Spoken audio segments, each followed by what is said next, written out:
This is the first part of a video series of profiles for regional Sasquatch variations. I'm starting off with the Mogollon monster because, in my opinion, it is the most unique of the reported North American Sasquatch. The Mogollon monster is described as having reddish-brownish hair, a bald face, and to be more aggressive than the normal Bigfoot. They said to live around the Mogollon Rim, being first reported in 1903, and were given their name in 1947 by a group of Boy Scouts. The most unique feature about its behavior is that it's known to rip people's heads off. Although the stories of beheadings aren't completely exclusive to the Mogollon Rim, it has been reported across North America. The important thing is that it is ingrained into its folklore. Just to get a better understanding of the Mogollon Rim where the creature reportedly resides, it is a 200-mile stretch of mountains that separates the Arizona basin from the Colorado Plateau.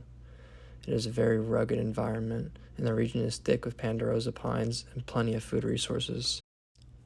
The first reported story of the Mogollon monster occurred near the Grand Canyon in 1903, as reported in the Arizona Republican. I was not able to find any edition of the newspaper for myself, so take this with a grain of salt, as I could not vet it. Here was his description.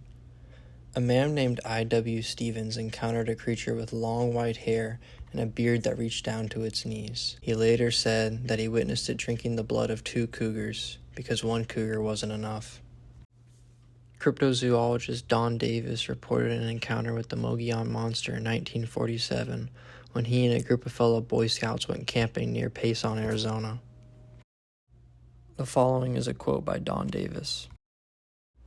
The creature was huge. Its eyes were deep-set and hard to see, but they seemed expressionless. His face seemed pretty much devoid of hair, but there seemed to be hair along the sides of his face. His chest, shoulders, and arms were massive, especially the upper arms, easily upwards of 6 inches in diameter, perhaps much, much more. I could see he was pretty hairy, but didn't observe really how thick the body hair was. The faceless head was pretty square sides and squared up chin like a box. From this encounter, the creature was dubbed the Mogollon monster. The Mogollon monster has a few things going for it in terms of uniqueness. There is some compelling evidence to the fact that some individuals have red hair. I do not believe that every Sasquatch in the rim has red hair, of course, but I'd wager that some do. Out of all of the reported uniquely colored Sasquatch, these reports have the most merit in my opinion. Although, I must admit that the Pennsylvania white Bigfoot has piqued my interest as of late. The most important feature of the Arizona Bigfoot is the aggressiveness and the decapitations. While these are not exclusive to Arizona, it does show a culture that actively portrays these creatures as dangerous.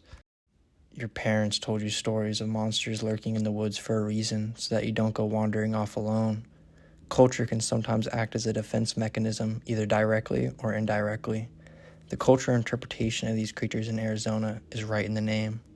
From all the stories I've read, the Mogollon monster doesn't have violent behavior reported more frequently than any other regional Sasquatch. It is just heavily ingrained into its folklore. The natives of the region place an emphasis on the creature's potential violence. Somewhere along the way, it turned into the Mickey Mouse of the region, with marathons named after it and enough statues for the place to look like Disney World. Although, that isn't exclusive to the Mogollon Rim. The Pacific Northwest has their fair share of Sasquatch-like statues. But if even a small portion of the reported violent behavior is true, then the Rim isn't some amusement park. It contains a killer not known to science. The goal of this regional Sasquatch series is to give profiles on morphological traits and behavior uniquely reported in different regions, while also looking at how that region culturally views Sasquatch. We know so little about these creatures, and until we have further research, these traits can't be confirmed. All we have to put together this puzzle are primary source encounters and well put together secondary source research, which I hope to contribute to. I am determined to continue making videos for this channel, but being a full-time student with a job, it can be difficult to produce videos consistently. However, I have more motivation now than ever to produce this content. Until next time, and thank you for watching.